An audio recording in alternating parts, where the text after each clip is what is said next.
நம் ஆண்டவர் இயேசு கிறிஸ்துவின் நாமத்தினால் மகிழ்ச்சியும் சமாதானமும் நம் அனைவரோடும் இருப்பதாக.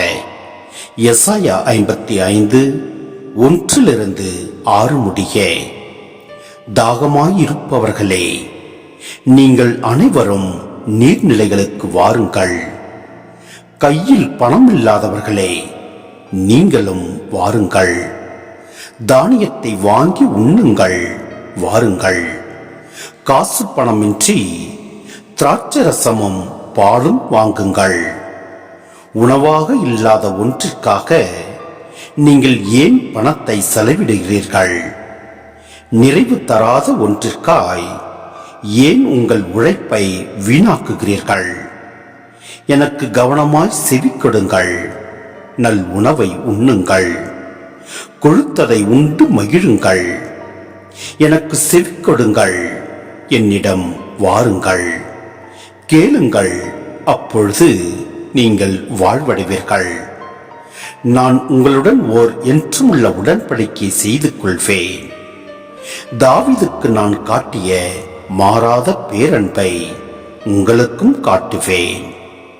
நான் அவனை மக்களினங்களுக்கு சாட்சியாகவும் வேற்றினங்களுக்கு தலைவராகவும் தளபதியாகவும் ஏற்படுத்தினேன். இதோ, நீ அறியாத பிற இன மக்களை அழைப்பாய். உன் கடவுளாகிய ஆண்டவரை, இஸ்ரேலின் தூயவரை முன்னிட்டு உன்னை அறியாத பிற இனத்தார் உன்னிடம் ஓடி வருவர். ஏனெனில் அவர் உன்னை மேன்மைப்படுத்தியுள்ளார். ஆண்டவரை காண்பதற்கு வாய்ப்புள்ள போதே அவரை தேடுங்கள். அவர் அண்மையில் இருக்கும் போதே அவரை நோக்கி மன்றாடுங்கள். சிந்தனை. இந்த இறைவார்த்தைகள் கடவுளின் இலவசமான மற்றும் எல்லையற்ற அன்பை வெளிப்படுத்துகின்றன.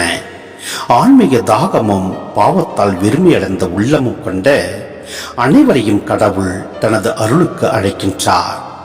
பணம் அல்லது தகுதி என்ற வரம்புகள் இல்லாமல் கடவுளின் பிரசன்னம் என்றென்றும் கிடைக்கும் என்பதை இது உறுதிப்படுத்துகிறது. பொருட்கள் ஒருபோதும் ஆன்மாவிற்கு நிலையான அமைதியை தருவதில்லை. பணம் இல்லாதவர்களுக்கும் கடவுளின் அன்பு கிடைக்கிறது.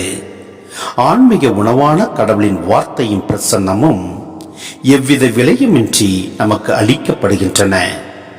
கடவுளை தேடுவதற்கு உகந்த காலம் இன்றே. ஆண்டவர் நமக்கு அருகில் இருக்கும் போதே அவரிடம் திரும்புவதும் மன்றாடுவதும் நமது வாழ்வை மாற்றும். நம்முடைய ஆன்மீக தாகத்தை தீர்க்க உலகளாவிய செல்வங்களோ அல்லது மனித பலமோ போதாது. இயேசு கிறிஸ்துவே இந்த ஜீவத்தண்ணீர். நம்முடைய கவலைகளோடும் பலவீனங்களோடும் அவரிடம் நாம் செல்லுகின்ற போது அவர் நம்மை முழுமையாக நிரப்புகிறார். அவருடைய இரக்கம் எப்பொழுதும் நமக்கு கிடைக்கும். எனவே ஒவ்வொரு நாளும் இன்றைய நாம் எண்ணி நம் ஆண்டவரிடம் திரும்புவோம். எல்லாம் வல்ல இறைவன் நம்மை நிறைவாய் ஆசீர்வதிப்பார். ஆமென்.